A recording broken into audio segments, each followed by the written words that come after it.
Survey کرو ذرا ٹھنڈے دماغ سے. یہ جو سود خور ہے کیا خیال ہے؟ آپ نے دیکھا سود خور کی اولاد زیادہ ہوتی ہے یا دال خوروں کی اولاد زیادہ ہوتی ہے؟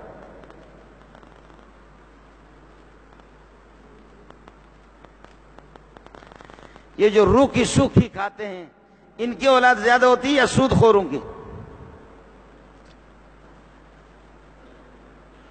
ایسے لگ رہا ہے کہ آپ بھی مسجد میں ڈر رہے کہ کوئی قتل کرے گا نا آپ کو. خوب سروے کرو. غریب کے 10 بچے، 12 بچے، 15 بچے، اور سود خور 3 اور 4. وہ بھی پاگل. کوئی کینسر اور کسی کو ٹی بی، کسی کو کیا. اللہ اللہ اللہ. آپ کے پاکستان میں جو بڑے بڑے سرمایہ دار ہیں، 2 بچے، 1 2، وہ بھی پتہ نہیں اپنے ہیں یا چوکیدار کے. میں سود خوروں کی بات کر رہا ہوں، عام سرمایہ داروں کی بات نہیں کر رہا. حلال والے بہت ہیں، لاکھوں کی تعداد میں، کروڑوں کی تعداد میں. سود خوروں کی بات کر رہا ہوں. اس لیے قرآن نے عجیب بات بتائی.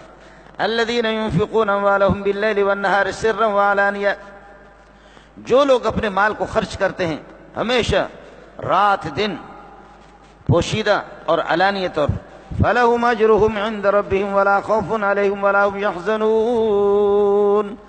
لہم، خاص انہی کے لیے، اجرہم عند ربہم، اللہ کے ہاں سامنے والا جتنا بڑا ہوتا ہے اس سے اجر بھی اتنا ہی ملتا ہے. حلال خور جو اللہ کی راہ میں خرچ کر رہے ہیں، حلال خور، یہ میرے ہیں، سامنے میں اللہ ہوں. اللہ اکبر. مجھے یاد ہے ایک دفعہ میرے شیخ مولانا سلیم اللہ خان رحمت اللہ علیہ، وہ کسی طرح راضی ہو گئے اور کوئی کام میرے ذمہ لگایا تھا، میں نے کر لیا. اس کے بعد فرمانے لگے کہ بیٹا بولو کوئی انعام دے دو. میں نے کہا جی انعام ایک تو یہ کہ میرے شان کے مطابق، اور ایک یہ کہ آپ کی شان کے مطابق. کس انعام کا انتخاب کریں؟ میں سمجھتا ہوں میرے شان کے مطابق نہیں. میں تو کسی چرواہے کا بیٹا ہوں، چھوٹا سا ملا ہوں، اور میں چاہتا ہوں آپ کی شان کے مطابق مجھے انعام ملنا چاہیے.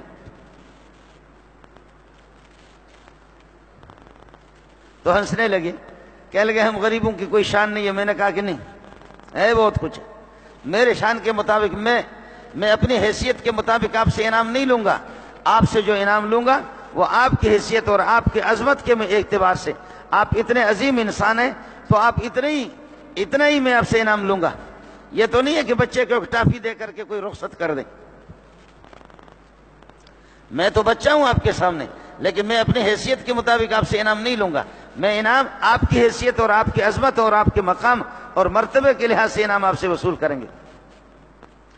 یہاں فرماتے کہ جو میری خوشنودی کے لیے فقیر اللہ کا نائب ہوتا ہے، اور مفتی جو فتویٰ دیتا ہے وہ بھی اللہ کا نائب ہوتا ہے. جس کو آپ کے ملک میں دہشت گرد کہتے ہیں.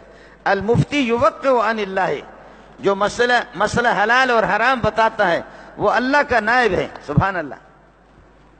المفتی یوقع عن اللہ، مفتی جب دستخط کرتا ہے کسی مسئلے پر کہ یہ حلال جائز ہے، اور کسی مسئلے کو مفتی جب کہتا ہے کہ حرام ہے، یہ دستخط تو مفتی کی قلم سے صادر ہوتا ہے، لیکن یہ مفتی اللہ کی طرف سے دستخط کرتا ہے. اور فرمایا کہ فقیر کو جب آپ 5 روپے دیں گے نا تو سمجھو کہ آپ نے اللہ کے دستے مبارک میں دے دی، اللہ کے ہاتھ میں آپ نے دے دیا. فقیر اللہ کی طرف سے قبضہ کرتا ہے، وہ اللہ کا نائب ہے. سبحان اللہ. اللہ نے فقیروں کو اپنا نائب بنایا، مسکینوں کو اپنا نائب بنایا. میرے نبی فرماتے کہ اللہم احشرنی فی زمرۃ المساکین، اے اللہ مسکینوں کی جماعت میں محمد کو اٹھا دینا صلی اللہ علیہ وسلم.